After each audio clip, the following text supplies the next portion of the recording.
government doesn't care about you. That's why you need a medical emergency kit. It contains life-saving medications like ivermectin, Z-Pak, and antibiotics. Stock them before they block them.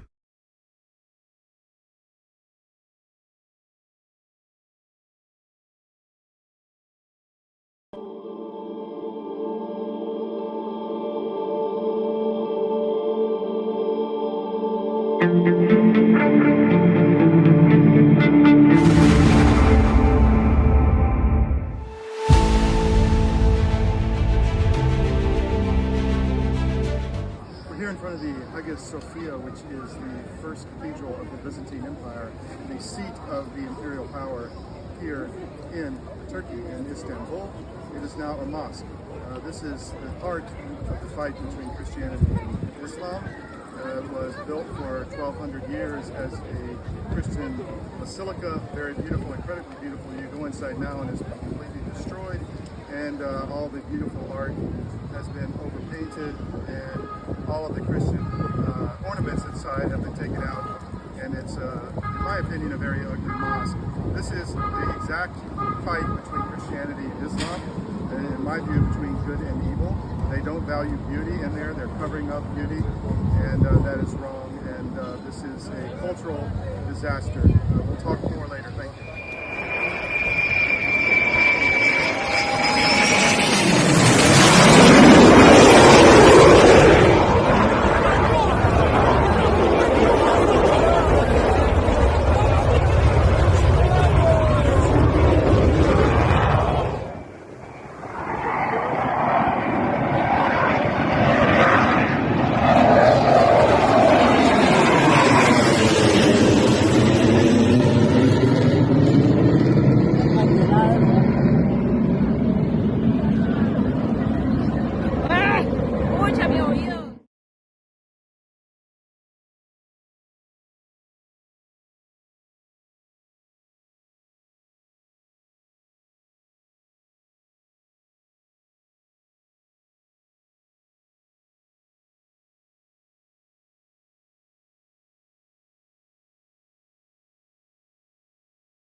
Are you saying that that's taking place in the UK? Yeah. Is it really? Yeah. I mean, I'm hearing that.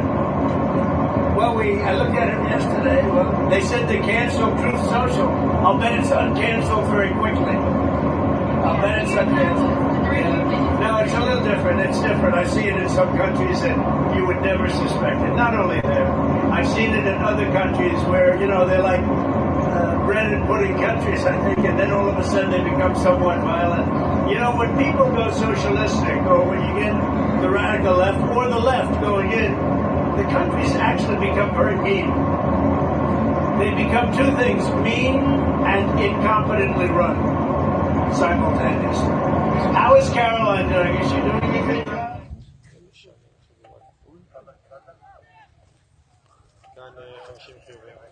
נראה שהוא יוצא, אתה מוריד לו. יש לך כדור בקנה? להיות סופר. אתה עליו? אתה עליו? יוצא. סע, תן. רגע, אני לא יכול לראות בגלל טלטלית. בגלל טלטלית כפרה. מימוני, בוא לפה, בוא לפה, בוא לפה, בוא לפה. יש שם ילד קטן. לתת? לא. איך הוא מתכופף תמיד בדיוק שנוקף?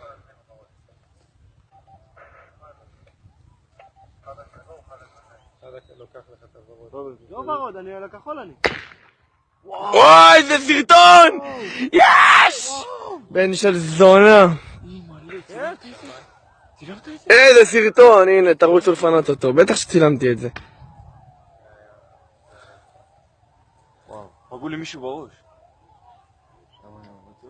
מה זה?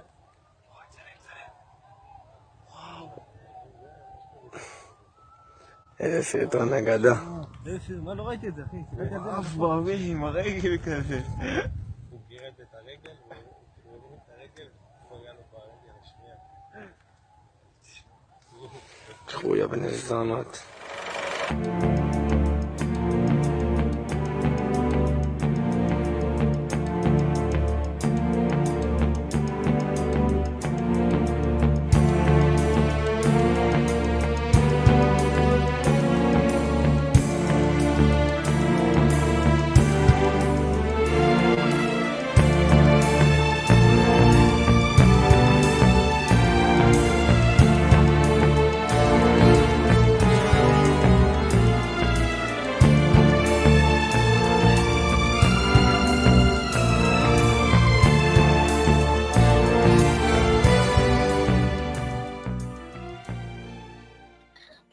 Welcome back to the SCIF. I'm here direct from Istanbul. I'm in the bazaar, so it's a little loud. I apologize for that. And the call to prayer from the mosque may go down here any minute now, so we'll deal with that when it happens. Welcome back to the SCIF. Good to be back with you on this, I guess, Wednesday. Say hello to the crew. Thank you for being hot in the chat. You're cleared hot. Love all the engagement. We've been working hard on the ground here, tracking the persecution of Christianity. We're just in Armenia for a week, did some really good reporting there, which we'll have a lot over the next few weeks as we bring it out. And now we're in Istanbul, where a lot of this is started. I was telling someone with me today that we went to the Hagia Sophia, which is the first Christian Orthodox cathedral. I should say not the first, the biggest in old Constantinople. It was where the emperor held the seat of power of the Christian Eastern Kingdom, Eastern Empire. And it's been turned into a mosque only 5 years ago. For 700 years, they had it as a museum. Of course, there was mosques nearby as the Ottoman ruled, but now it's a mosque, and they've destroyed a lot of the inside of the cathedral, which I find disgusting, cultural destruction, and just an offense to any Christian. This was one of the biggest churches in the world back in the day, and it still is. And it even Christianized Russia, because the Vladimir the Great, who was in Kiev at the time, who was Kievan Rus, he wanted to bring religion to the Slavs. So he sent out emissaries all over the world, and he came back and said the basilica in Constantinople is the most beautiful in the world, and nothing can match it. So I want my kingdom to be Christian.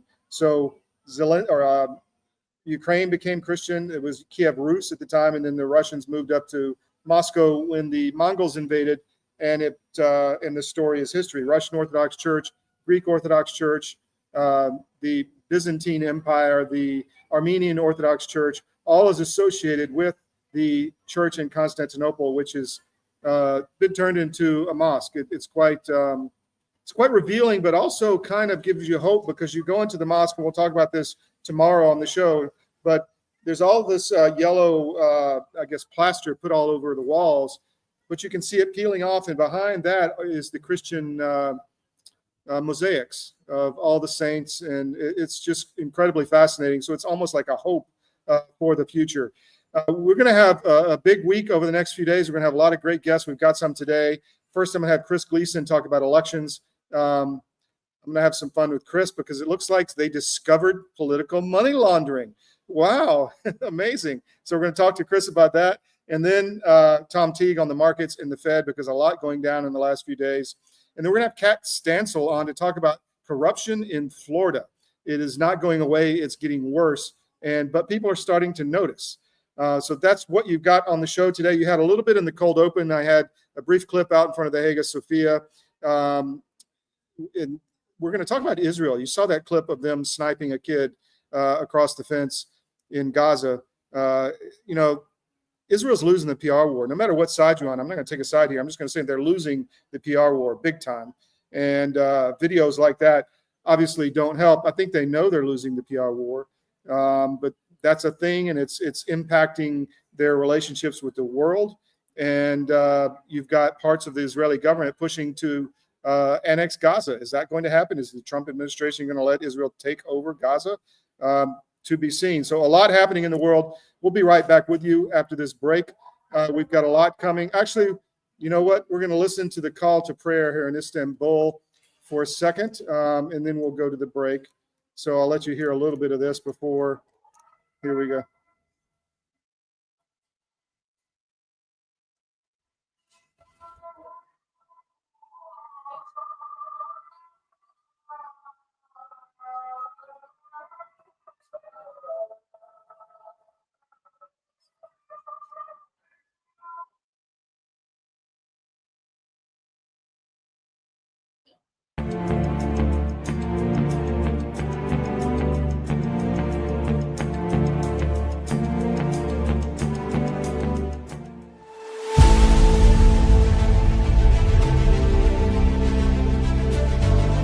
I'm a naturopathic doctor.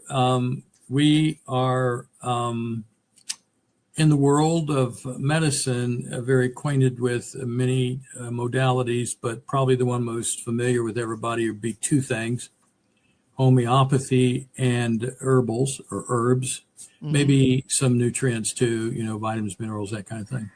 Now, we do know a lot about the drugs because we have to find out what drug you're taking affects you and what nutrient it depletes you of, because most every drug pharmacy product will deplete something. So we have been trained and we have a database that we can check into that says this is going to take your B12 away.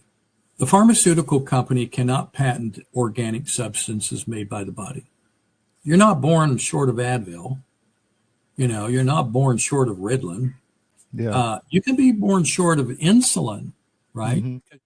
The answers to staying healthy and keeping away from even SARS or any of those things getting into you is staying healthy. Mm-hmm. You and I get sick because our terrain gets out of balance. Well, that's the same thing in the soil. You and I are made from this thing called dirt. And when we get out of balance, we have the same thing happen. Weeds start to grow in our body. Right? And that's what we want in our body. We want nutrients that we don't understand how to get well enough yet because our suppliers are lacking knowledge on nutrient density foods. So this is what drove you to develop this, was your knowledge of this, right? Right. Mm-hmm. You know that. I'm excited to announce that we're having a huge sale on overstock and brand new products. For example, My Pillow Percale bed sheets, every color, every style, every size, only $29.88. Our Percale bed sheets are breathable, cool and crisp, and they're perfect for spring and summer. And check out Rev 7, the next generation of energy drinks. It tastes great, and it gives you energy all day with no jitters and no crashes. Best of all, it's actually good for you. And for a limited time, try our 3-pack absolutely free. So go to mypillow.com or call the number on your screen. Use your promo code to save 20% on our Rev 7 12-packs, or try our introductory 3-pack absolutely free. And our Percale bed sheets, all sizes, only $29.88. Twin size, full size, queen size, king sizes, all $29.88. Inventory is extremely limited at this price, so order now.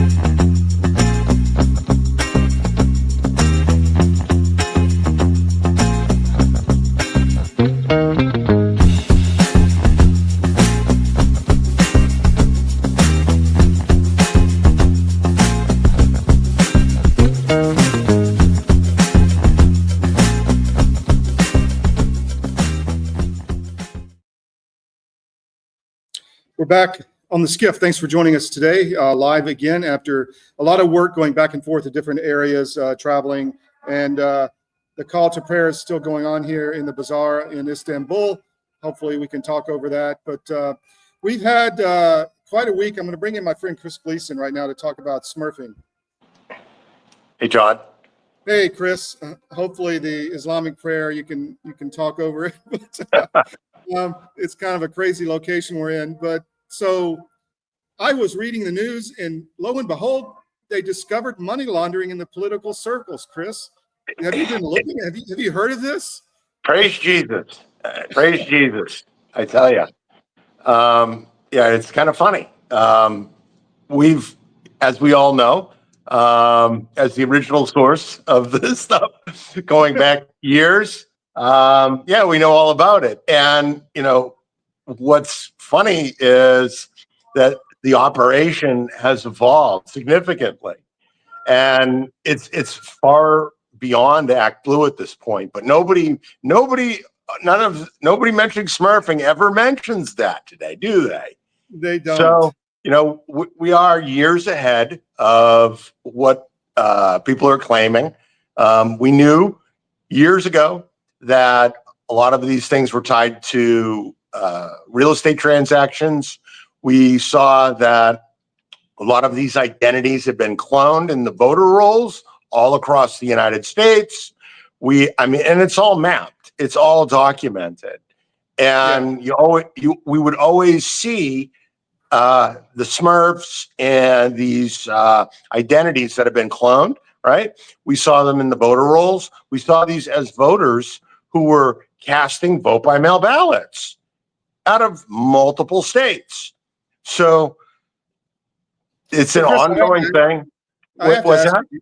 you, do you feel a little upset that breaking news, there's political money laundering going on? I mean, I guess we got to get the information out there, but did you get a phone call? I didn't. I didn't get a phone call. I didn't get an email, and but that's okay. It is okay. We got to get it out there. But. Yeah, I mean, I don't look at it. It's not about me. It's about saving our constitutional republic. Right. And and frankly, I'm pretty busy with a lot of lawsuits right now that we're working on. I know. And trying to save the republic.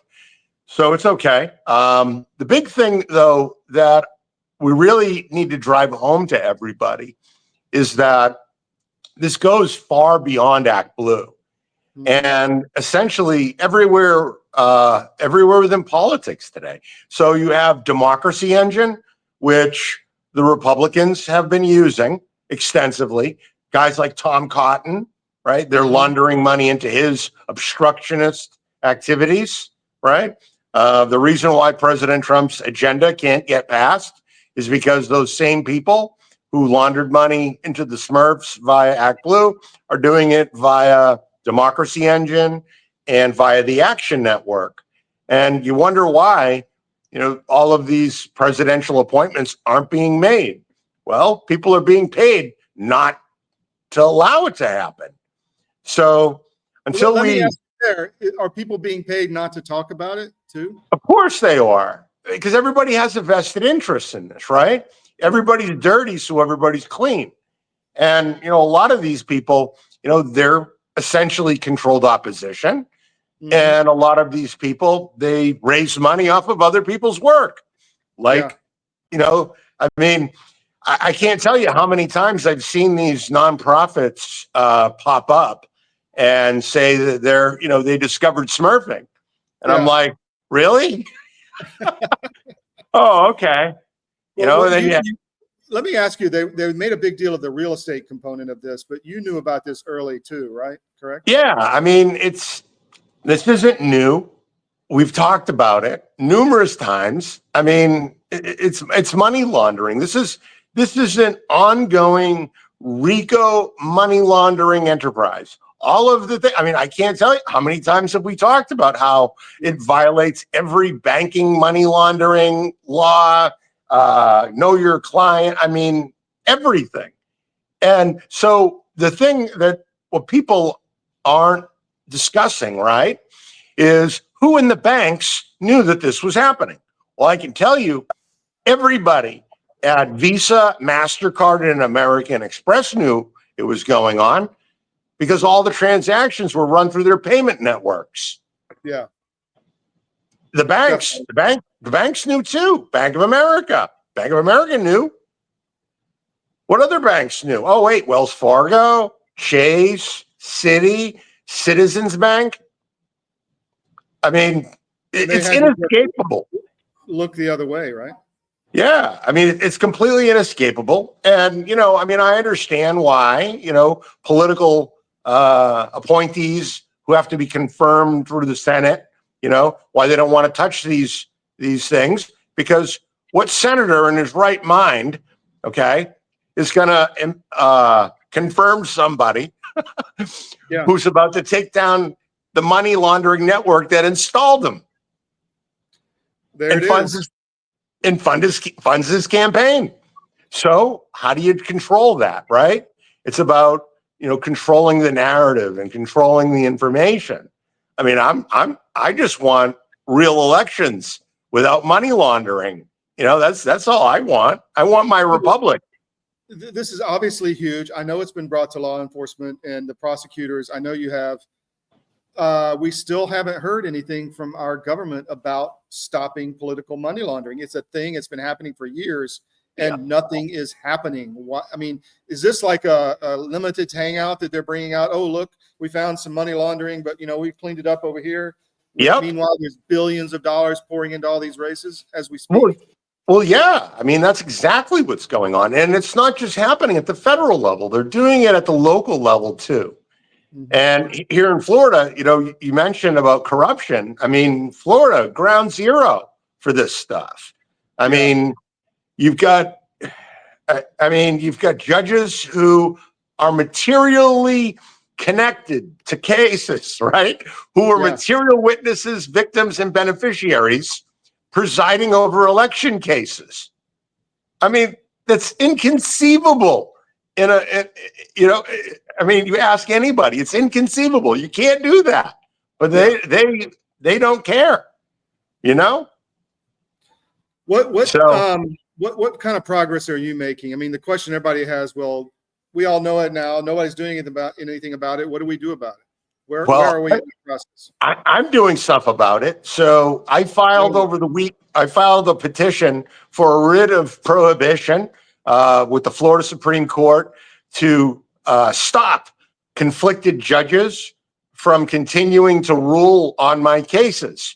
I've got 2 cases, and judges have violated their judicial canons. They've violated my constitutional rights. They've violated the rule of law. They've essentially taken a position that stands against, Supreme Court precedent at the federal, state level. I mean, it's completely absurd.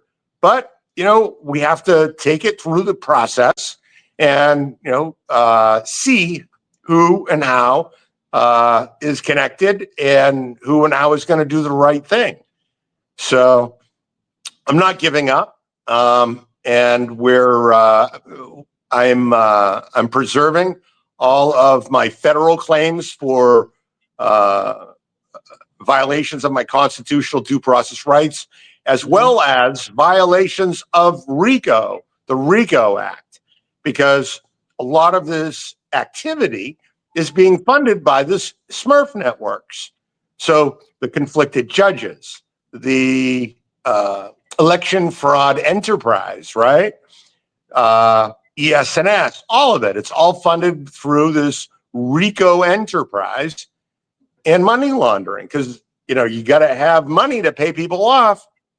So that's a good question. So we saw, in fact, I was just in Yerevan in Armenia, and the building next to where I was staying was the USAID building, and it was closed, empty. And I talked to people around. They said, yeah, it's gone. I mean, obviously some of the funds have moved to State Department or whatever, but it cut off the money, as you're saying, and it cut off a lot of the activity that was going on. So you think if they cut off the smurfing, then they cut off the money for all the bribes, and they got to keep the bribes going because all you need is 1 or 2 whistleblowers, right? Yeah. You got to keep people happy. So this whole network, you think, is to fund the entire corruption system? Absolutely, without a doubt. I mean, because it is happening on both sides. I mean, the Democrats, they did devise this scheme and they did blitz scale it, particularly under Obama. Obama really blew it up.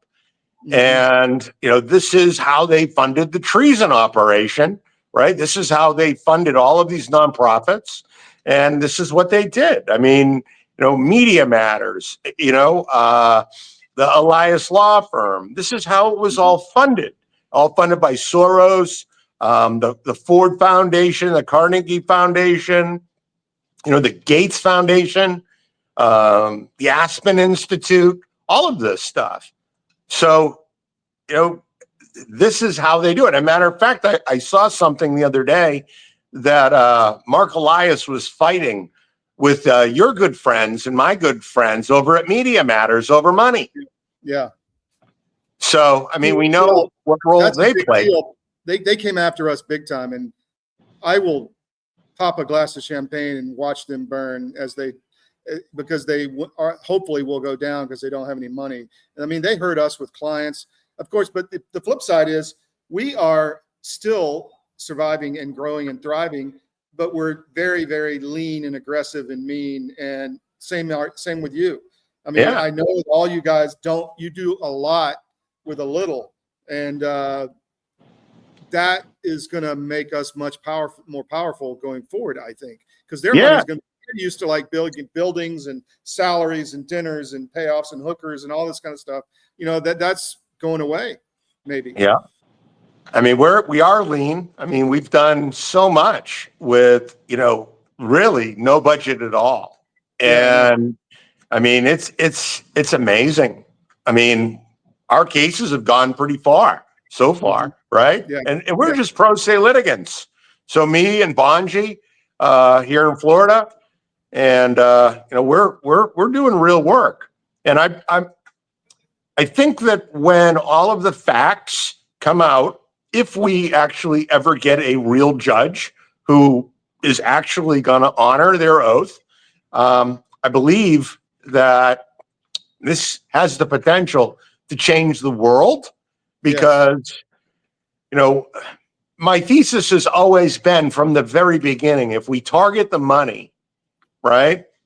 If we target the money, everything will stop because the fraud and the bribes, they need that money to operate. So if we can stop it and expose it and map those networks, we're off to a great start. And, one thing I have to hammer home on this, right?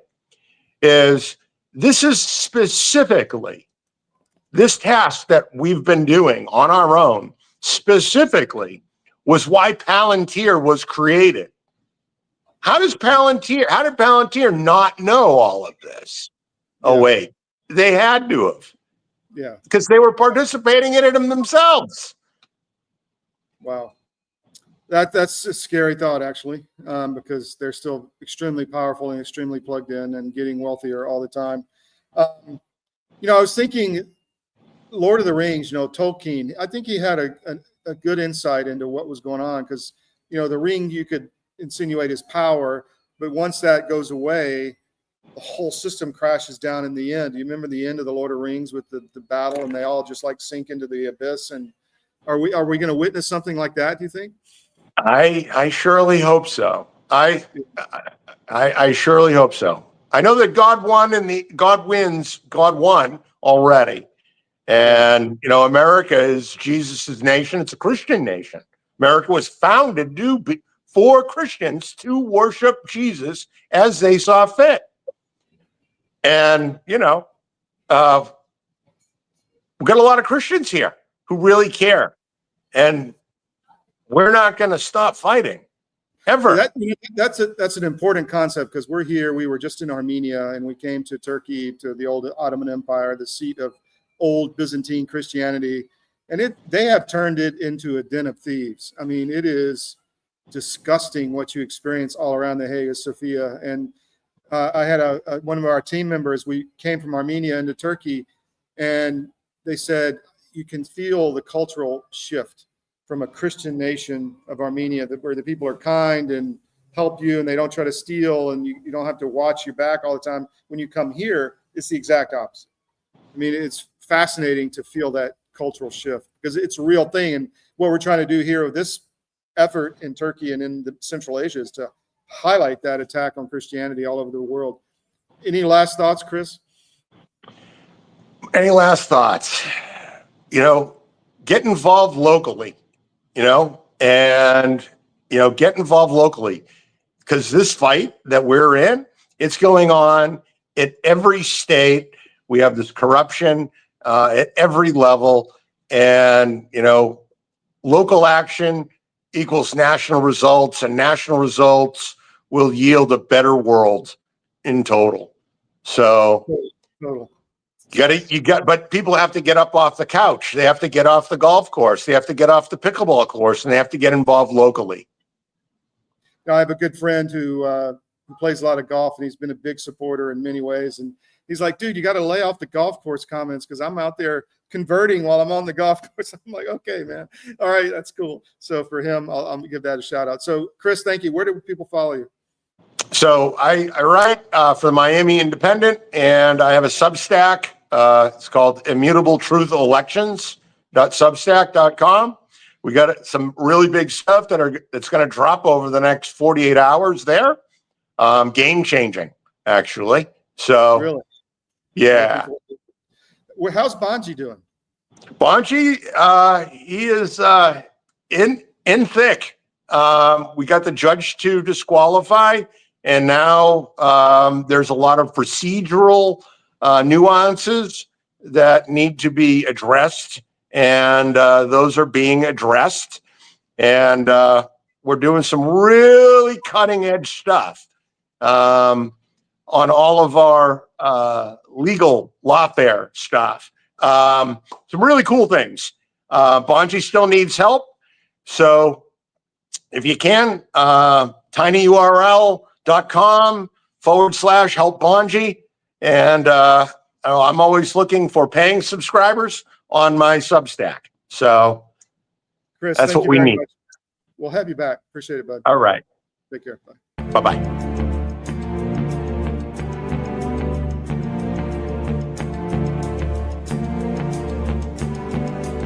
Celebrate our newest launch, Rev 7. I'm bringing you an amazing introductory offer, plus an exclusive overstock sale that you're not going to want to miss. Rev 7 is our premium energy drink that tastes great and gives you energy all day with no jitters and no crashes. That's because there's no sugar and no caffeine. I'm so sure you're going to love Rev 7 that for a limited time you can try our 3-pack absolutely free. Or check out our Percale bed sheets. I can't believe I'm even going to say this. Every color, every style, every size, only $29.88. So go to mypillow.com or call the number on your screen. Use your promo code to save 20% on our Rev 7 12-packs or try our introductory 3-pack absolutely free. And our Percale bed sheets, all sizes, only $29.88, even the queens and kings. Inventory is extremely limited, so order now. Pandemic, we can never be caught unprepared again. And so many Americans, when COVID hit, they had nothing in the house. Stores were shut down, and doctors' offices were shut down, and even if doctors prescribed drugs, hydroxychloroquine, ivermectin, pharmacists wouldn't fill the prescriptions. That was a nightmare. Now the situation is much worse. We have these horrible supply chain problems. In our emergency medical kit at the Wellness Company, we have 8 prescription drugs that are all potentially life-saving. Most people who died with COVID, they died in the hospital because they didn't receive early treatment. Every American family should have one of these.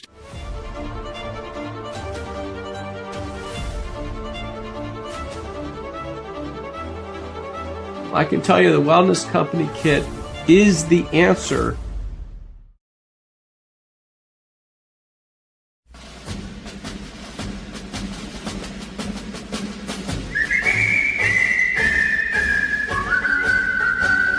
When Johnny comes marching home again, hurrah, hurrah, we'll give him a hearty welcome then, hurrah, hurrah. Oh, the men will cheer, the boys will shout, the ladies, they will all turn out and will all.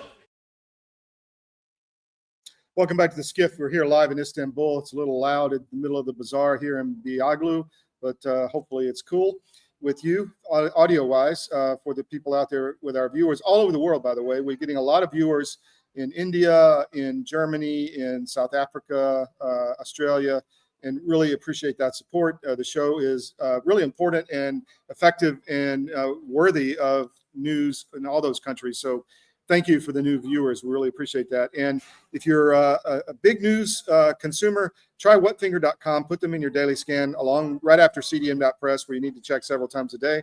But Whatfinger is a great aggregator. They help us out a lot, and they put a lot of our content out there. So please visit whatfinger.com. I want to run through a few stories, then we're going to bring in Tom Teague and talk markets. But today is, I guess this is July 30th. I'm L Todd Wood, your host, and this is your mission brief.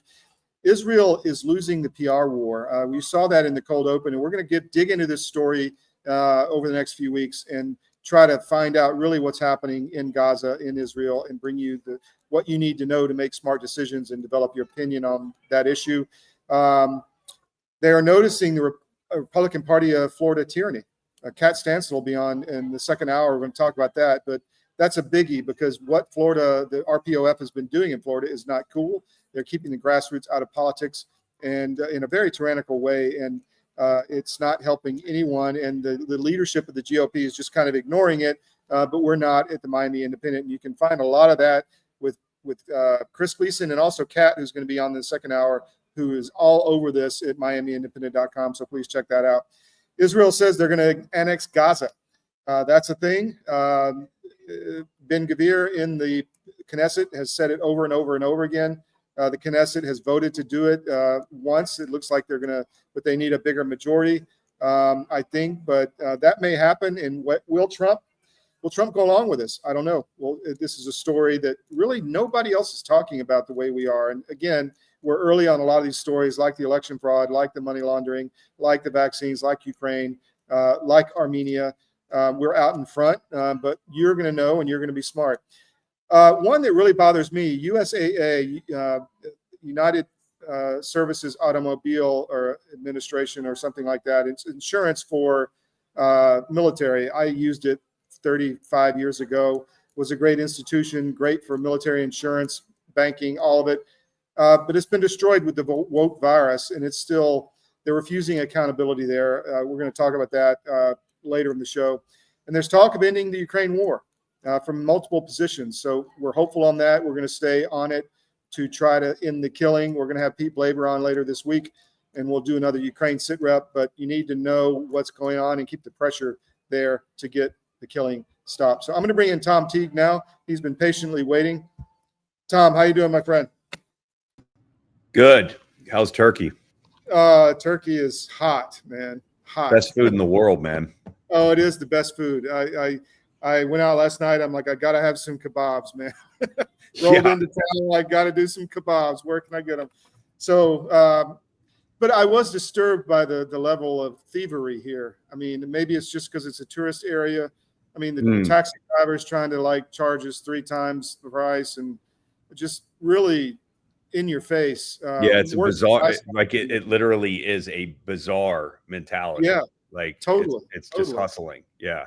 How much you can steal from the other guy. You know, there's a bar in Alaska, Chilkoot Charlie's, and the motto on the wall is "We steal from the other guy and pass the savings on to you."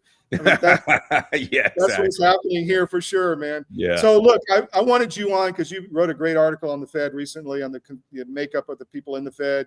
A lot is, I mean, Trump outed Powell kind of in your face in the building project. There's talk. Bessent is talking of restoring or reimagining the Fed. What do you think is going on there, man? Well, I think that the big picture is I believe, and you see in it Europe, like this age of MMT is where we evolved. The Fed's been a big part of this. There was a lot of chatter that, you know, some of the shenanigans that was going on over in Japan with, you know, former trade deals and stuff were kind of pushed into place by the Fed. I think the Fed's been sort of at the front and center of this. You know, this idea that the private sector is directly competing with the public sector, with the government, it's a real thing and it's a problem. And if you look at, you know, if you look in that frame and you go back like a few years, what you realize is that like every time the private sector starts heating up, it costs the public sector more to borrow money and they slam on the brakes. So this is what Europe's been doing, and it's dragged European economies across the board down. And I think, you know, we're thankfully getting towards the end of it. But I think that, you know, the treasury. How do you see that happening, though? I mean, if we're getting to the end, we still got all that debt we got to deal with. Well, the only way we can possibly deal with that debt, and this blows my mind that most people don't realize this, is we're clearly not going to get there from just austerity alone. I mean, if you have a recession and people believe that the Fed should keep rates restrictive, and we go into a recession that's, you know, caused by the housing turn down because, you know, there's a relationship between housing prices and consumption, right? If you start losing money on your house and your equity goes to crap, your consumption's going to get taken out, right? So, and high mortgage rates, it stops people from consuming as well, right? So that's going to hit at some point. Now, if that happens, we're not going to actually have a budget surplus.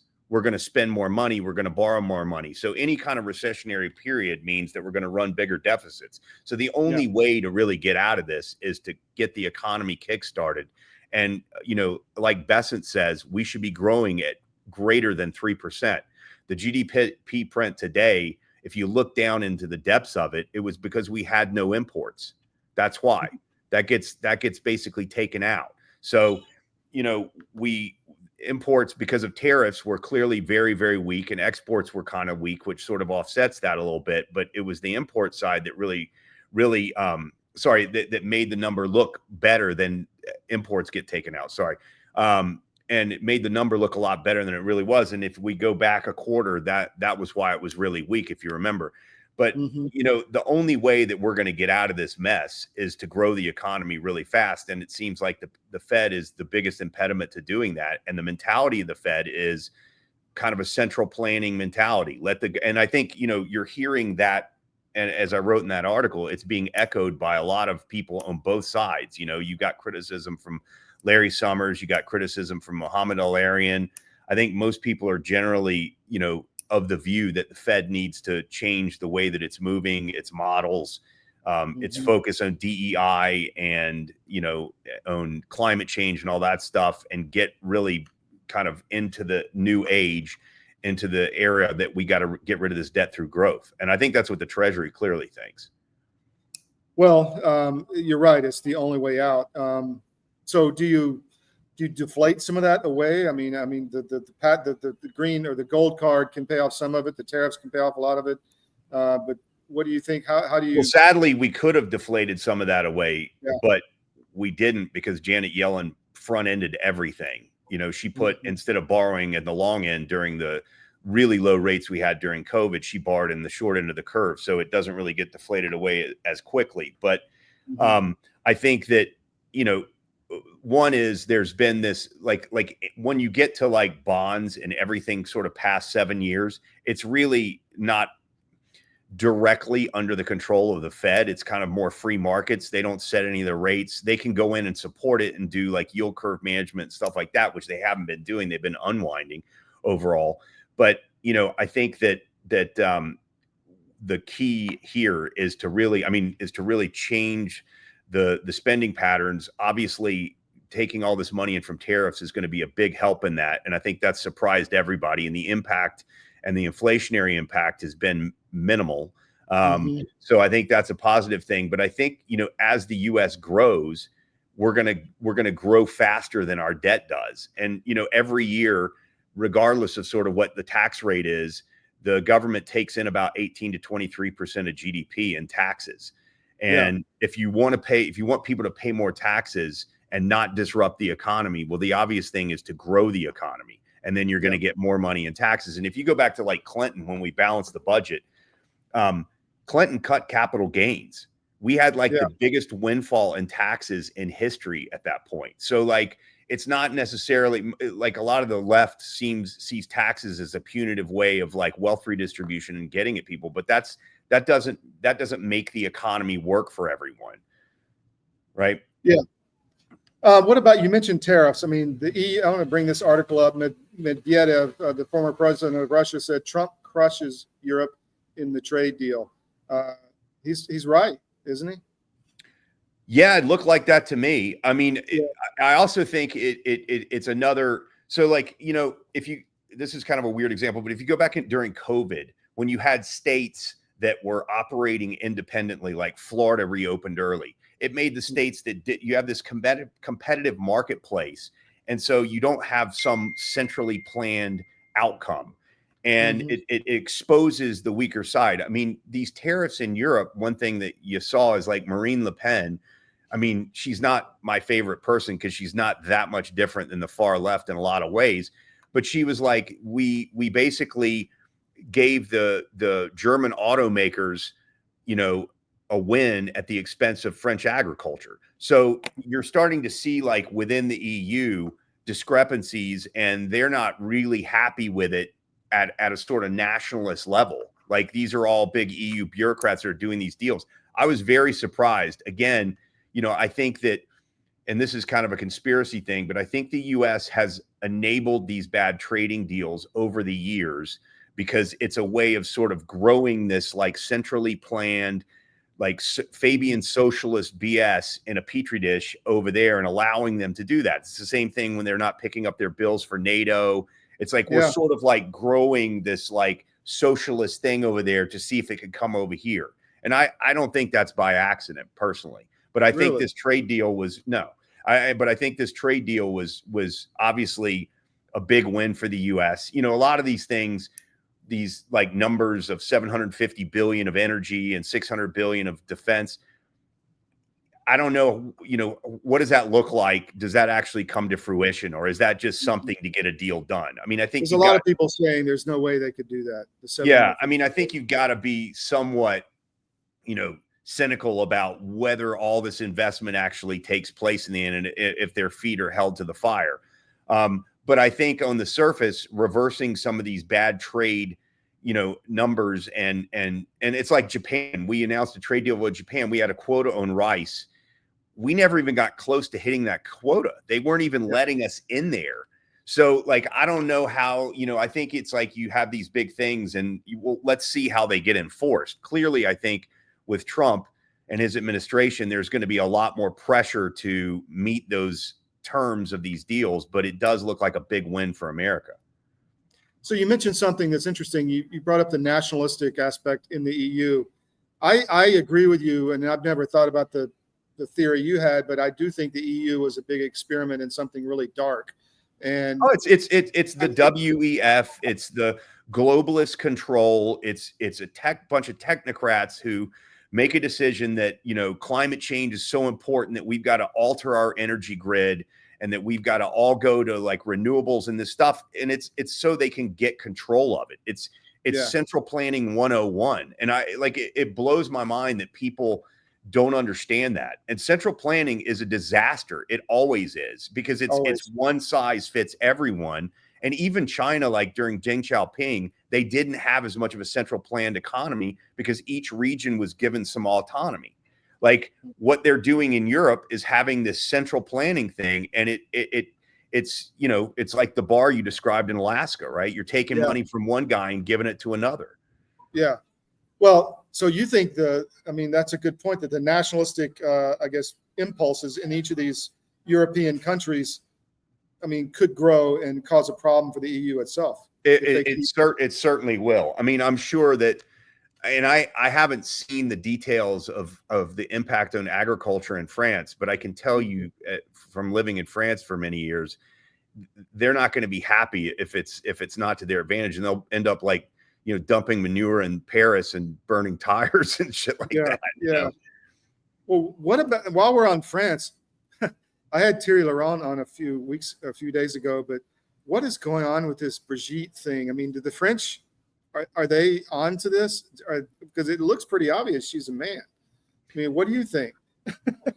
I mean, you know, it's strange to me that like he's actually trying to go after Candace Owens in court, because it's like the Streisand effect. You know, if you don't want people to think that your wife's a man, just laugh it off, right? Right. And I don't know, he seems to be going to, you know, drawing a lot more attention to the subject. I mean, personally, I have zero idea. And I've seen all the pictures, you know, all the photographs. I have no idea. I mean, I generally think, I generally think that, you know, it's everyone's right as a journalist to make any kind of like, you know, best guess based on evidence that they want to. And I think it's going to be hard to enforce. I just think it's going to end up making him look, you know, bad. He should just leave it alone.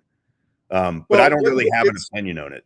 Well, I don't know if she's a man or not, but what gets me is, I mean, and nothing's refuted Candace's assertion that there's no history prior to like 30 years old. Right. There's right. still, like, which is definitely pictures, fishy, you know? right? Yeah. It's pretty wild. What else? What is happening in France? I mean, how is the economy doing? I mean, you just got back, right? Yeah, I mean, you know, I think that France has its own nuclear energy, which sets it apart from everyone else.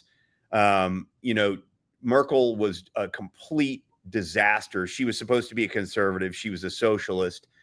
You know, the immigration stuff, it's hit Germany really hard. I think France is dealing, you know, with some of that itself, but I don't think, you know, I think France has always been a little bit more independent and culturally independent from the rest of Europe. And because of its low energy costs relative to the other countries, I think it's doing fairly well.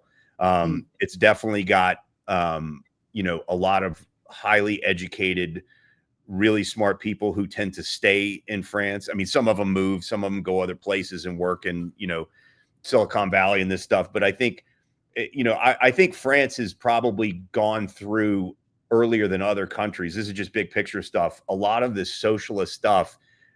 And I think France is sort of moving, and even Macron, like, he took away the wealth tax that was on all assets.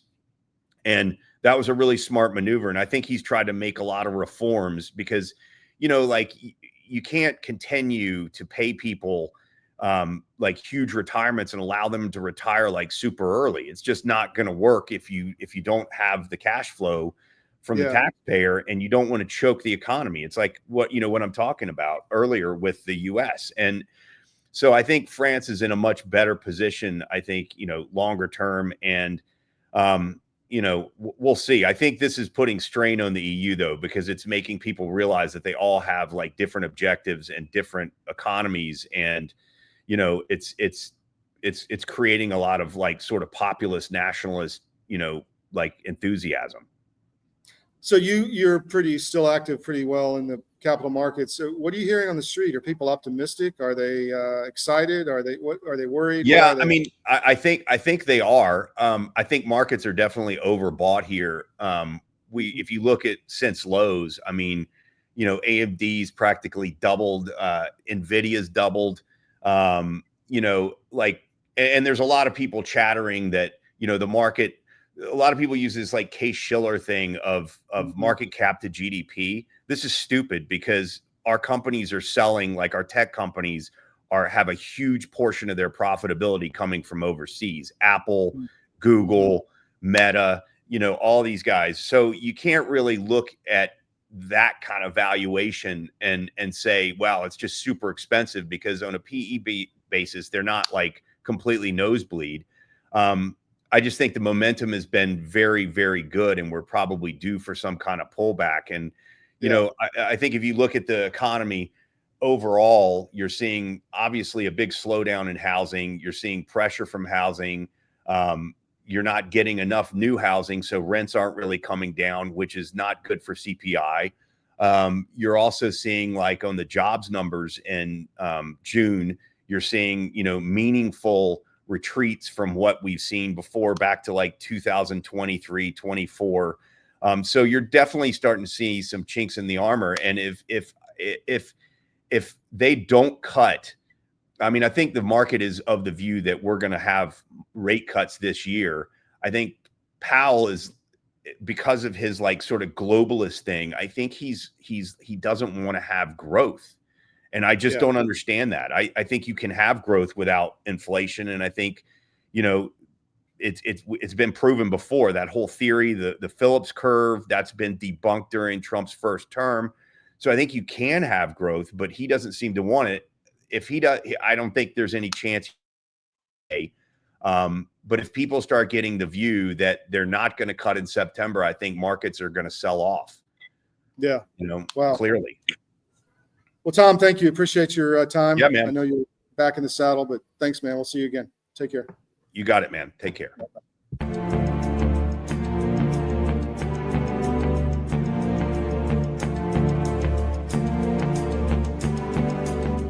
Well, in the case of hydroxychloroquine and ivermectin, these are two medications that have been FDA approved for use in humans for decades. They are very, very inexpensive. Interestingly, available over the counter in almost every other country other than the US and Canada. You can just walk into a pharmacy and buy them like we buy Tylenol in much of the world, because they're that safe. And we've known for decades that ivermectin has very strong antiviral properties.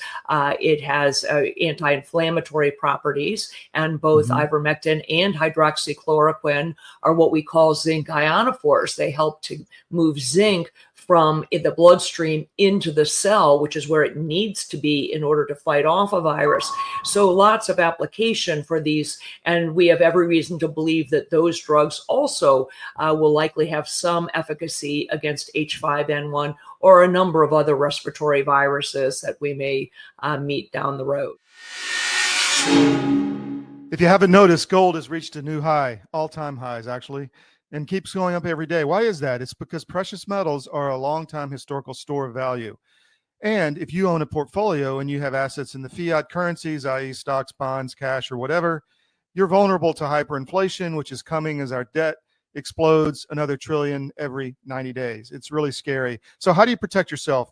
Go to Advisor Metals. If you look on any of our CDM.press sites, about halfway down, there's an ad for Advisor Metals. Click on it, fill out the form for your contact info, and Ira Bishotsky will contact you and talk to you. It's an easy conversation. There's no sales pitch. He's completely verified by us. He has a regulatory background we've checked into. We've checked with his bankers. We've checked with his IRA custodians for metals, and we can highly recommend Advisor Metals and IRA. So go to Advisor Metals. If you call them directly, tell them we sent you at CDM, and he'll definitely take care of you. But protect your portfolio because you really need to. It's coming. Thank you.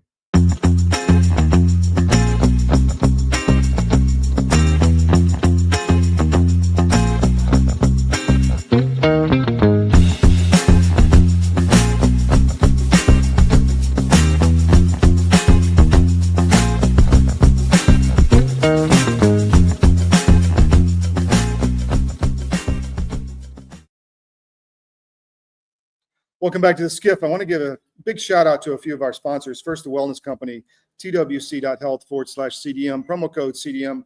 You get 10% off. I got my emergency medical kit here, and I've already used it once. So I don't go anywhere without this bad boy now because it gives you everything you need. If there's some kind of emergency, you can continue to enjoy what you're doing overseas and have the comfort and the security of all the medications you might need. And guess what? If you get sick or something happens and you need a doctor, you can get on the phone, get online, get on video with the wellness company, and they'll walk you through and say, okay, go into the wellness kit and take this, and do this. And it's just a real comfort to know that. So go to the wellness company, TWC/CDM. Don't forget the /CDM, and spend some time on the website. Look at their emergency medical kits. Look at their subscriptions for all different kinds of things, the nutraceuticals, the pharmaceuticals, the doctor's visits, they're just reimagining healthcare, the weight loss, a lot of different things. So check that out, and I think you'll be really happy and interested in what they have to offer. And we're selling a lot of their stuff, and we really appreciate all the support from our audience because it helps us out, helps us do the kind of reporting like we're doing here, direct from Istanbul. I'm in Biaglu right now, across the water, across the Bosphorus from the Hagia Sophia, and we're going to bring you some interesting content from there before we leave. But we're here on this trip, and we were just in Armenia for a week visiting a lot of really interesting sites to talk about the expanding and forever war against Christians all around the globe. And it's going to be one of our focuses at CDM because nobody else is talking about it. So we're going to talk about it and bring you the information, again, that you need to know to be the smartest in the room. At the top of the hour, she should be on any minute now. Kat Stansell's coming in. She is a fantastic writer on the Miami Independent. She's been all over the Republican Party of Florida, and she has been all over the Ron DeSantis and everything that's going on in Florida. It's not good. So we're a little behind on the brace. We're going to take a break. I'll come back, and hopefully Kat will be ready, and then we'll bring her and all her insight into what's happening in Florida. So stay with us.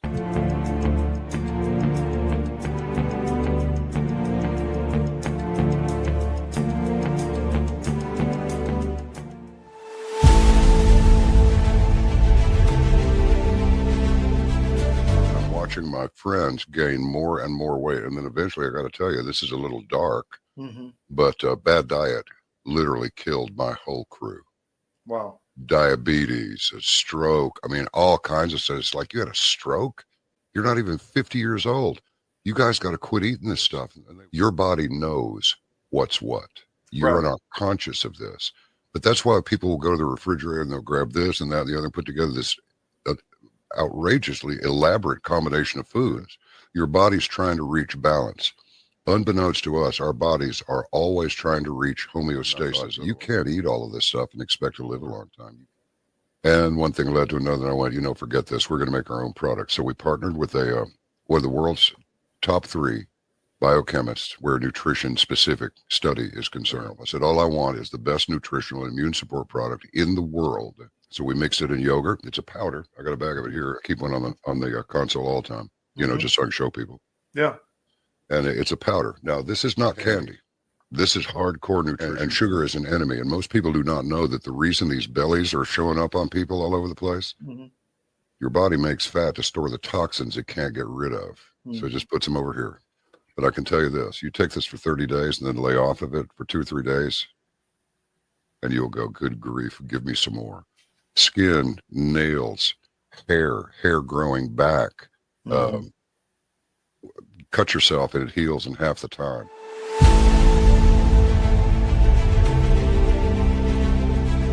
I'm David Cross, and you may know me from my election integrity work, but I also own U.S. Asset Management, an investment advisory practice. I've been an advisor for nearly 30 years, and one of the questions I get asked most frequently is, do I have enough money relative to other people my age?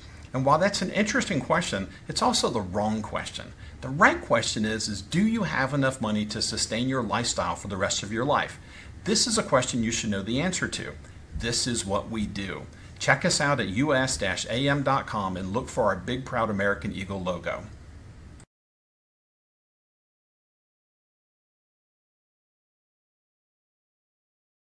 We have foot,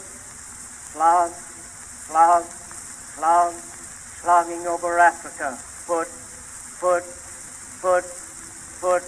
slogging over Africa. Boot, moving up and down again. There's no discharge in the war. 7, 6, 11. Welcome back to the SCIF. I don't have Kat Stansell showing up yet. So what we're going to do, I had planned to run a video on Hagia Sophia to give you, we love history here, and this is important history. This is the seat of the Eastern Roman Empire. It was a thing for 1,200 years or so, and then you know who destroyed the Byzantine Empire the first time? Were the Catholics, were the popes, after the Western Roman Empire fell, and then Christendom in Europe came down in the Crusades and sacked Constantinople at the time because they thought the Orthodox Christians were not Christian. And then the Arabs, the Seljuks, the Ottomans came in after and converted it in 1453 into an Ottoman, part of the Ottoman Empire, which ruled for about 600-700 years. And then the Ottomans were defeated in World War I, and the Turkey, the state of Turkey, who was the successor to the Ottoman Empire, took over the Hagia Sophia, and it's been a mosque for a long time, but they left the Christian part as a museum. But about 5 years ago, they destroyed even that and made it a mosque. It's really disturbing when you go in there. We're going to have more reporting on that tomorrow. But I'm going to run a video here on Hagia Sophia so you can get some insight. If you've never been here, it's well worth the trip to understand this part of the world, or just listen to cdm.press and we'll bring you the history that you need to know, because we're big on history, as we said. Because you know what? If you don't know history and what happened in the past, how are you going to spot trends in what's happening today? What is going on here in Constantinople or Istanbul is the same thing we're seeing in the U.S. now. It's a struggle between Christianity and what is not Christianity. So it's really that simple. And so I'm going to play this, and hopefully a cat will come in, and then we'll bring her in. If she comes in during this period, then we'll bring her in. If not, we'll reschedule her for another day. So here you go.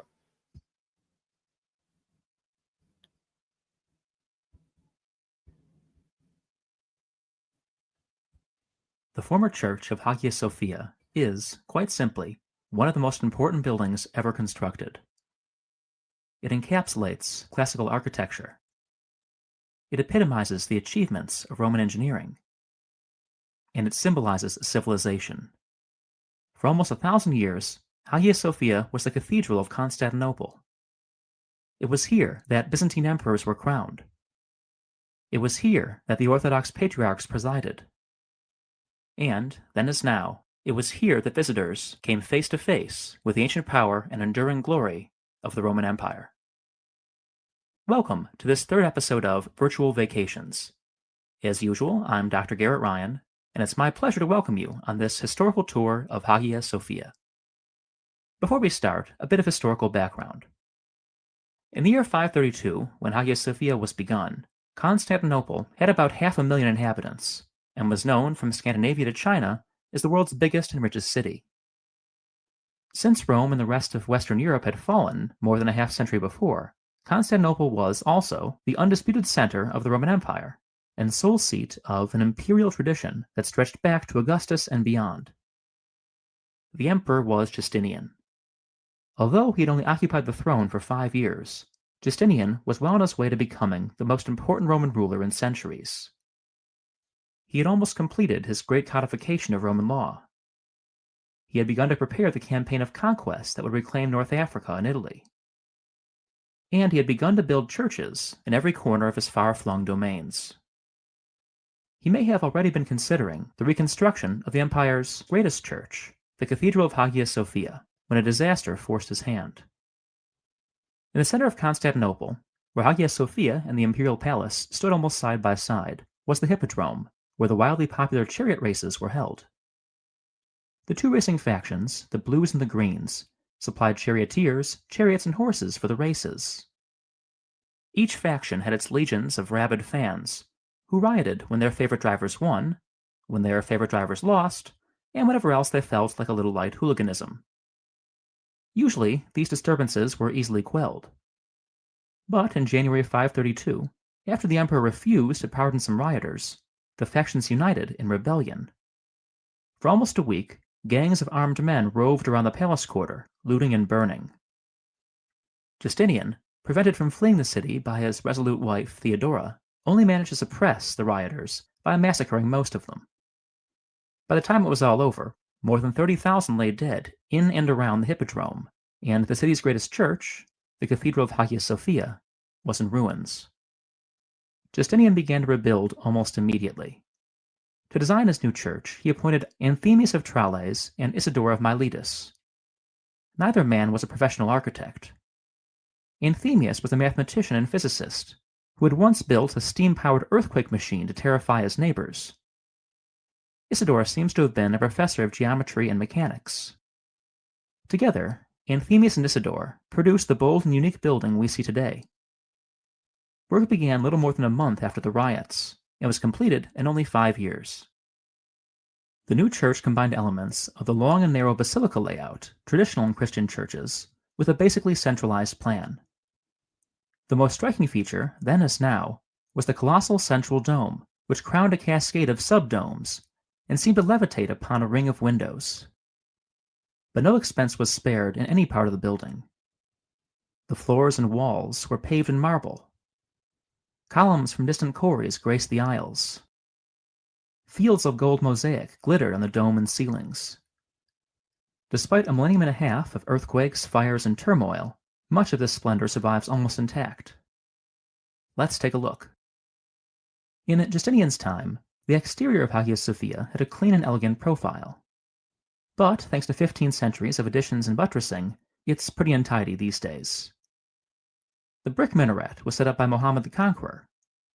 The other three were built about a century later and designed by Sinan, the greatest Ottoman architect. Originally, Hagia Sophia was fronted by an atrium, a broad courtyard, about 160 by 100 feet, ringed by colonnades, with a monumental fountain in the center. Today, only a few broken columns remain, and we enter the building directly through its outer vestibule. The outer vestibule, or exonarthex, is a utilitarian space, with walls of plain brick. It contains, however, several interesting fragments of Byzantine Constantinople, including this impressive sarcophagus, which held the remains of the 12th century Empress Irene. We'll see her mosaic portrait inside. In the meantime, however, we'll pass through one of 5 doors into the narthex. The narthex foreshadows the splendor of the rest of the church. The ceiling sparkles with golden mosaic, and here, as in the rest of the building, the floor and walls are finished with fine marble. Justinian's builders used more than a dozen types of colored marble, imported from every part of the Mediterranean world. The marble revetment of the walls is especially fine. Often, slabs were sawn in two, and then opened like a book to showcase symmetrical patterns in the stone. Sometimes, by accident or design, the patterns were called the shapes of animals or human faces. At the south end of the narthex is the vestibule of the warriors. Since this side of the building faced the imperial palace, emperors often entered here. Their bodyguards would wait in the vestibule, whence the name. The vestibule's beautiful bronze doors are about 700 years older than the church itself. The Emperor Theophilus removed them from an ancient temple and installed them here in the 9th century. The circles incised in the panels are imperial monograms. Above the doors is a mosaic, which shows Mary and the Christ child flanked by emperors. The emperor on the left is Justinian, offering Mary a model of Hagia Sophia. The emperor on the right is Constantine, presenting a model of Constantinople. The largest of the doors, from the atrium to the nave, is the imperial gate. As the name suggests, this door was only opened when an emperor processed into the church. After the Turkish conquest, only Ottoman sultans could use it. As far as we can tell, the bronze doors are original. A Byzantine tradition claimed that they were framed with wood from Noah's Ark. The mosaic over the imperial gate dates to the 10th century. It shows Christ on a jeweled throne, flanked by circular portraits of Mary and an angel. The prostrate man at Christ's feet is probably the 9th century Emperor Leo VI, who had a fraught relationship with the church. By Orthodox canon law, no man or woman can marry more than 3 times, but Leo had 3 wives die young, and, desperate to sire an heir, made an illegal 4th marriage to his mistress Zoe. The patriarch refused to sanction the marriage, and repeatedly barred Leo from entering the church at this very door. Leo, frustrated, dismissed the patriarch. After Leo's death, however, the patriarch was reappointed and commissioned this mosaic, which shows the emperor begging for forgiveness as a salutary reminder of patriarchal authority. Now we walk into the enormous nave, crowned by the famous dome. Even for modern tourists, accustomed to the vast interior spaces made possible by steel and concrete, this is an awe-inspiring space. It feels even bigger than it is, thanks to the curving crescendos of the ceilings and the natural light that spills through the serried windows. Every time I visit, I'm reminded of the story about the Russian envoys who reported that, upon entering Hagia Sophia, they no longer knew whether they were in heaven or on earth. The central square of the nave is bounded by 4 colossal piers. These piers are joined by gigantic arches, which support the pendentives on which the dome rests. The dome is 102 feet in diameter, exceeded among ancient buildings only by the Pantheon in Rome.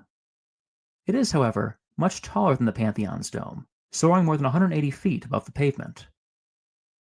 None of medieval Europe's great Gothic cathedrals had an interior so tall or remotely as spacious. Even today, in fact, the Dome of Hagia Sophia is the 3rd largest masonry dome on the planet. Despite its size, the dome is only a little more than 2 feet thick. Originally, the walls on the north and south sides of the nave had much larger windows than they do now, and many of the surfaces now covered by dull plaster shimmered with golden mosaic. On a sunny day, when the mosaics glowed and the marble walls shone, it must have really seemed, as one Byzantine author reported, as though the dome were suspended from heaven by a golden chain.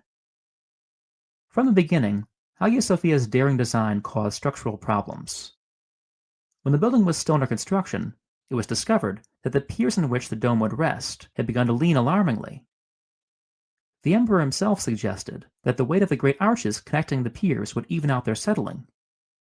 He was right, but the piers never really straightened out, and the dome had to be made slightly elliptical to compensate, as you can see in this picture. The structure, moreover, remained unstable, and in 558, only 20 years after it was finished, the dome collapsed. It was rebuilt by a nephew of one of the original architects, and rededicated on Christmas Eve 563, with Justinian, now in his 80s, presiding. This dome is basically the one that we see today, though a third of it collapsed in 989, and another third came down in 1346. Just below the dome are mosaics of 4 seraphim, the 6 winged angels said to sit before the throne of God. The seraph shown here is the best preserved example, and the only one whose face has been uncovered. Turning from the ceiling to the floor, check out the so-called omphalos, a square of inlaid marble centered on the huge granite disc that marks the spot where the emperor sat during his coronation ceremony. At the east end of the nave is the apse, the semicircular recess that once held the high altar. Although the altar and its elaborate silver screen are long gone, the exceptionally fine marble paneling of the walls still marks this as the most important part of the building. The apse now houses the mihrab, the niche that indicates the direction of Mecca for Muslim prayer. Since Hagia Sophia's recent reconversion into a mosque, the mosaics of the apse have often been covered. But if the drapes are drawn back, you can still see this beautiful 9th century representation of Mary with the Christ child. The apse was flanked by colossal images of the archangels Gabriel and Michael. Michael has vanished, but Gabriel is still partly preserved. The feathers of his wings, rendered with tesserae of many colors, are especially impressive. The Mary and Gabriel mosaics were unveiled on Easter Sunday, 867. They commemorated the end of iconoclasm, a movement that targeted devotional images of Jesus, Mary, and the saints as blasphemous. It's one of those little ironies of history that these mosaics now have to be covered. The marble capitals of the columns around the nave are deeply and elaborately carved. Although all the capitals belong to the so-called basket style and are decorated with sprays of leaves, no two are exactly alike. Almost all bear the circular monograms of Justinian and Theodora. The example on the right side of this picture contains the letters of Basileus, or emperor. Many of the columns, made of fine marble and Egyptian porphyry, are impressive in themselves. None, however, are as famous as a nondescript stone pier in the north aisle. This is the so-called Weeping Column. Centuries ago, a saint supposedly endowed this column with healing powers. Ever after, according to the faithful, the column exuded beads of moisture with the ability to cure diseases of the eyes and infertility.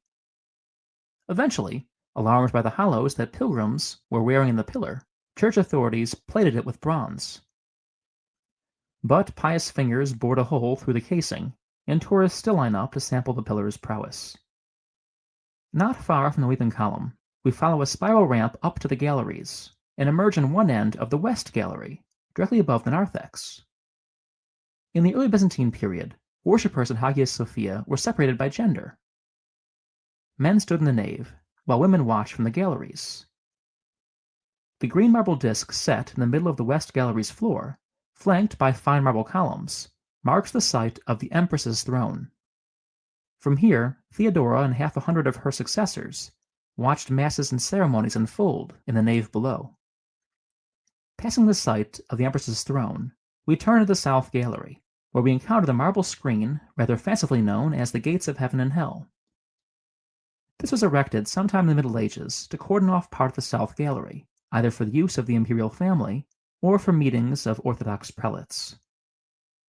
Just beyond the marble screen is the finest of Hagia Sophia's mosaics, the Deesis, Mary and John the Baptist standing on either side of Christ, interceding for the salvation of mankind.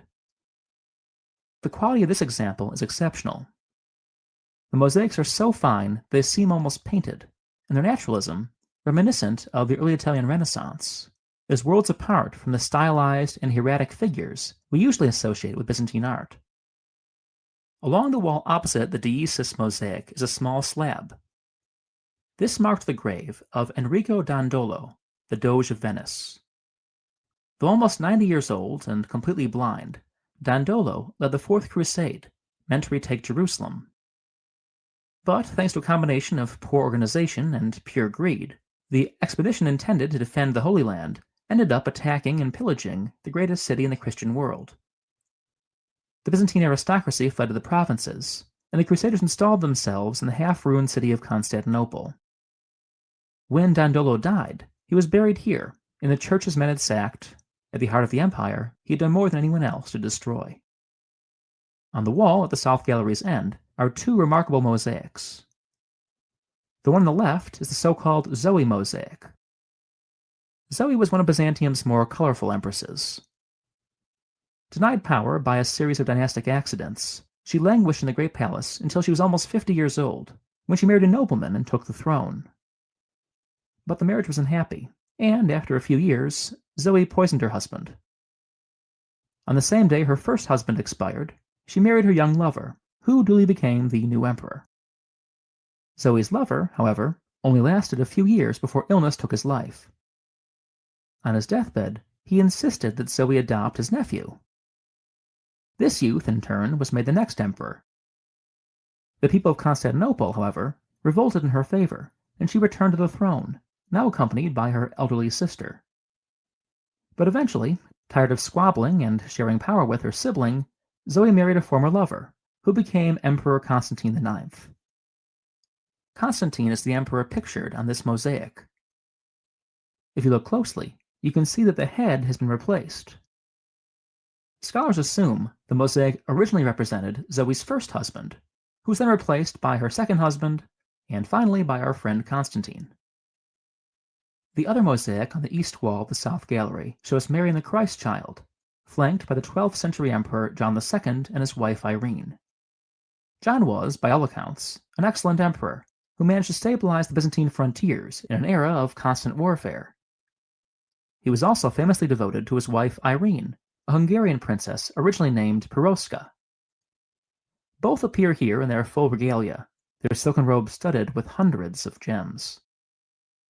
John and Irene's oldest son, heir apparent to the imperial throne, was Alexius, shown on the wall next to his parents. Unfortunately, as his gaunt portrait suggests, Alexius was sickly and died before his father. This mosaic, probably commissioned to commemorate his coronation as co-emperor, remained as a melancholy witness to his parents' hopes. As you're walking back to the West Gallery, pause at the marble railing opposite the Deiesis mosaic to check out this runic inscription. Although it's badly worn now, it seems to have read, Helfdane was here.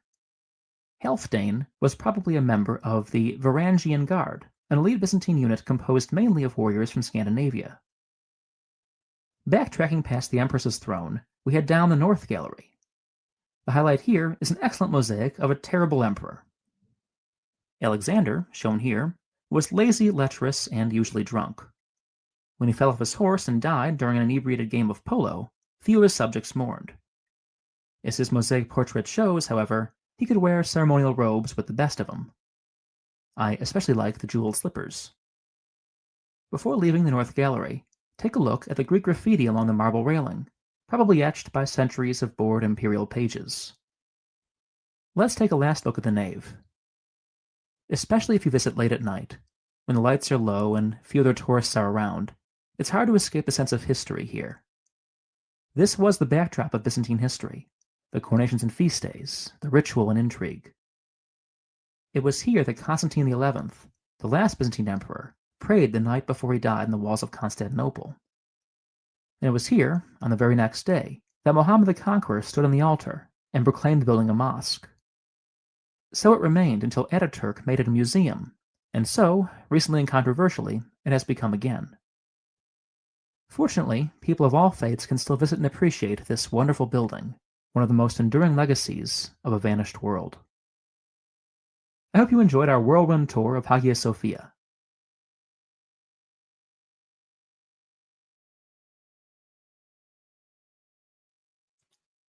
Hope you enjoyed that. We want to bring you history, and that is definitely, Hagia Sophia is just amazing, and it's disturbing how it has become a mosque, and they've destroyed, or at least covered, a lot of the Christian features of the building, and it's really a shame. We're going to talk about that tomorrow. We're going to do some more in-depth discussion on what's going on in Turkey and the attack on Christianity in this part of the world. I just want to highlight a few of our sponsors. Nucleo Boost. We're here on the ground and we're safe and we're working hard because we take our Nucleo every day. Go to cdmnutrition.com for our audio audience, cdmnutrition.com, and check that out. The subscription is cheaper. We've been selling a lot of that and really appreciate the support. It is a very, very good product, and we don't sell anything or promote anything that is not very, very good. So please check that out. And mypillow.com, spend some time on MyPillow. You have Christmas coming. You have the kids going back to college. You have kids that need bedding, maybe a new bedroom. that needs to be outfitted, all kind of things. Get your holiday gifts early. Go to mypillow.com and use promo code CDM and you get the best discounts. Just spend some time on the site. He's got 600 products. It's a great place to know what's there so that when you are looking for something, you can go to MyPillow and get it with promo code CDM and support free media instead of going to Bed Bath & Beyond or wherever. Let's talk about a few stories here that we need to discuss. And I'm going to go to them right now. First one here is Israel is to annex Gaza. And this is actually, that's Ben Gvir in the photo. If you go to our Israeli site, Zionism.com, you can see this. We're just going to tell the truth as to what's happening. Israel is looking to annex the Gaza Strip.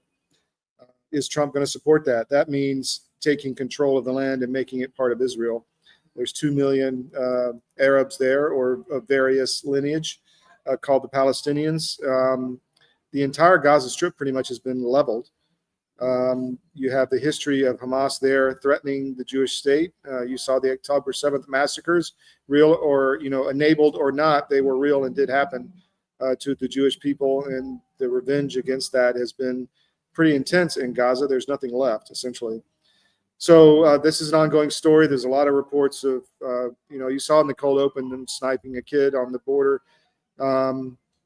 There's bad apples in every army, but Israel is definitely losing the PR war, no matter what you think or what side you're on. Again, that is something that's not going away, and we want to be on the story as it continues. And you're not hearing anything from any maybe major conservative ink about this. Nobody's talking about this, and it makes you wonder. So go to MiamiIndependent.com, and you can see this story from Kat Stansell. She hasn't shown up. I'm not sure what's going on. She was having computer problems, so maybe she can't get in. But we'll try to reschedule her. But this one, the Republican Party of Florida acting like Zimbabwe thugs. If you think Florida's free, it's not. Check this out on Miami Independent. It will open your eyes. It's an ongoing story. We've been reporting on it for 2 years, just like with Chris Gleason for several years on the smurfing and money laundering, political money laundering into campaigns. Mostly, I was going to say, I forgot to mention, probably by the Chinese Communist Party. So this all has to be called out, and we're tip of the spear, and we're going to lead when it comes to information on these issues. Another one I want to make you aware of on our military channel, armedforces.press, the USAA leadership. USAA is an insurance company and now banking conglomerate that historically serviced military people. Well, they are, it's USAA leadership. Let me bring that up. I can't read it. 1 second. USAA leadership answers complaints from military customer base with word salad, reads the headline. It's not good. They're not bringing accountability, and it's just not good. So I know there's a lot of people out there that use USAA, but if you do, dig into this story and understand what kind of company you're actually dealing with. Another on our military channel is, let me bring that back up 1 second. The U.S. military is starting to focus on drone warfare and wargaming drone attacks, like what happened to Russia from Ukrainian drone attacks on their bomber fleet. They're starting to interagency coordination to defeat domestic drone attacks. That's much needed. Glad to see it. Hope it continues. Just so much going on. That's pretty much all today. There's a lot of information going on. We're going to have another show tomorrow, mainly focusing on what's going on in Turkey, but we're going to bring in some other subjects as well. Really appreciate you joining us today. We're going to cut off a little short today because Kat is not with us, but stay tuned for another show tomorrow, Monday through Friday, 10 to noon Eastern on the SCIF, and then we'll have the Georgia show on Sunday. By the way, the Colorado show is also going on, so you can check that out as well at the top of the hour today. Awesome show. So we'll see you soon. Thank you again for being on the SCIF. Please support our sponsors. We're on podcast, by the way. Put cdm.press in your daily scan. Give us the traffic, and we'll see you next time.